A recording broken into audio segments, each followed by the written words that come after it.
Assalamualaikum warahmatullahi wabarakatuh.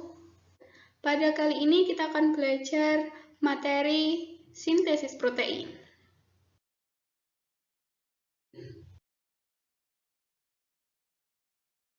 Protein merupakan reaksi yang menghubungkan fungsi DNA dengan penyusun molekul tubuh, yaitu protein.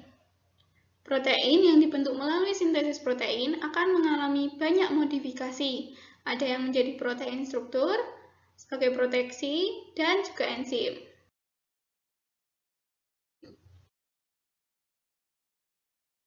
Protein untuk keperluan tubuh lainnya. Protein-protein tersebut antara lain, yang pertama ada protein struktural, yaitu protein yang membentuk bagian struktur dari sel, protein membran plasma, membran organel, mikrofilamen, mikrotubul, sentriol, dan lain-lain. Yang kedua, enzim-enzim yang mengatur berbagai reaksi kimia dalam sel. Yang ketiga, protein-protein yang disekresikan keluar sel, misalnya ada hormon dan antibodi. Berbagai sel mempunyai berbagai protein yang menentukan sifat-sifat fisik dan kimiawi sel dan membedakan satu sel dari sel-sel lainnya. Misalnya, ada sel otot, dia banyak mengandung aktin dan miosin, sedangkan sel saraf tidak. Komponen yang berperan dalam sintesis protein. Retikulum endoplasma kasar, asam amino, DNA, RNA, dan juga enzim.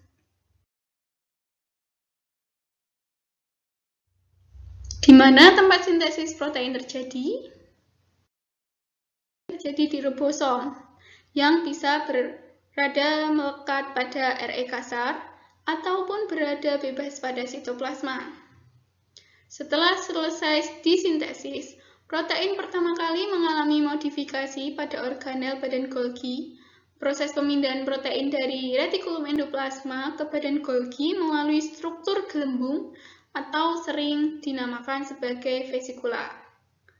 Vesikula yang membawa protein dari retikulum endoplasma yang merupakan hasil pelepasan membran pada retikulum endoplasma dan bisa melakukan fusi atau penggabungan membran dengan badan Golgi. Oleh karena itu, struktur membran pada retikulum endoplasma dan badan Golgi memiliki persamaan. Selain itu, secara garis besar, badan Golgi dan retikulum endoplasma memiliki persamaan model, yaitu membran yang berlipat-lipat. Apa saja tahapan proses sintesis protein? Protein oleh sel-sel tubuh melalui dua tahap, yaitu ada transkripsi dan juga translasi. Pada transkripsi, ini terjadi di nukleus, yaitu penyalinan kode genetik pada DNA yang akan menghasilkan mRNA. Lalu translasi terjadi di sitoplasma, yaitu penerjemahan kode genetik mRNA oleh ribosom menghasilkan polipeptida. Peran dari translasi dan juga transkripsi.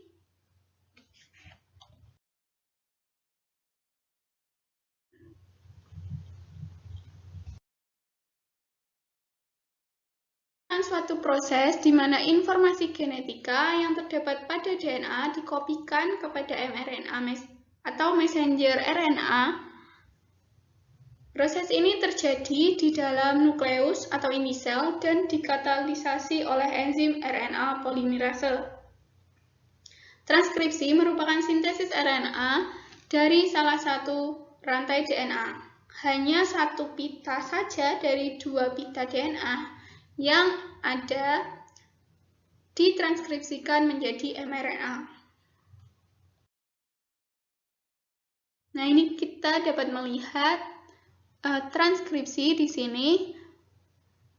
Tadi dikatakan RNA polimerase dia akan membuka untai DNA dan akan mulai mengcopy kode genetik yang ada di pita DNA dan dikopi menjadi mRNA.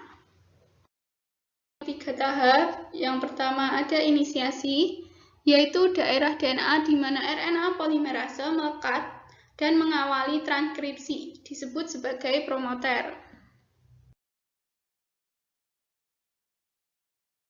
Yang kedua ada elongasi.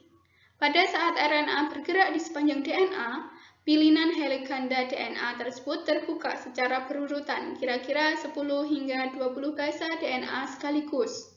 Enzim RNA polimerase menambahkan nukleotida ke ujung 3 aksen dari molekul RNA yang sedang tumbuh di sepanjang heliks ganda DNA tersebut.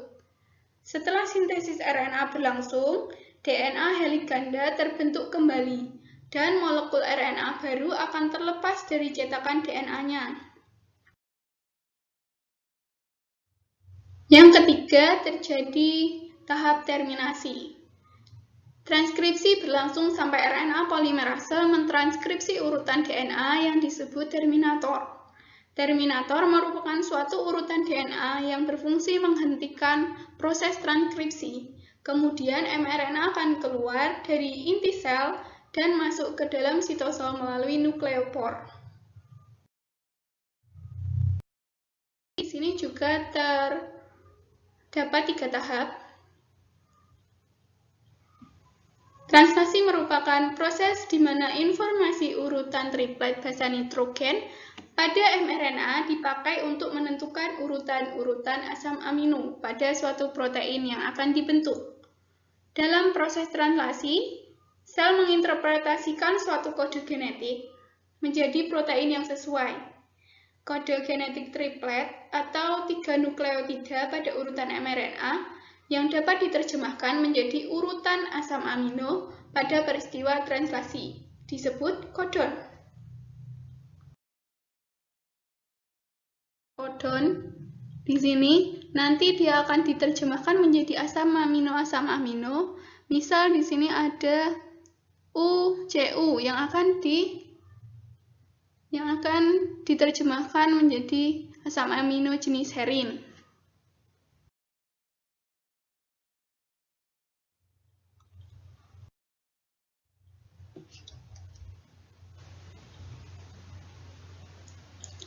Pada translasi ini, yang pertama dia akan mengalami tahap inisiasi.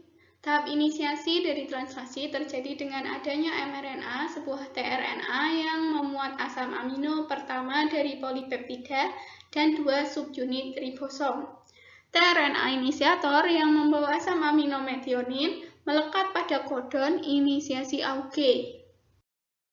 Pada elongasi, pada tahap elongasi ini asam amino berikutnya ditambahkan satu persatu pada asam amino pertama, yaitu metionin. Saat mRNA berpindah tempat, kodonnya tetap berikatan dengan antikodon tRNA. mRNA bergerak bersama-sama dengan antikodon ini dan bergeser ke kodon berikutnya yang akan ditranslasi. Sementara itu, tRNA sekarang tanpa asam amino karena telah diikatkan pada polipeptida yang sedang memanjang. Selanjutnya, tRNA keluar dari ribosom. Ketiga, yaitu tahap terminasi. Elongasi akan berlanjut hingga ribosom mencapai suatu urutan triplet basa nitrogen tertentu yang disebut termination ribosom atau codon stop. Maka polimerisasi asam amino akan terhenti sampai di situ. Triplet basa codon stop ada UAA, UAG, atau UGA.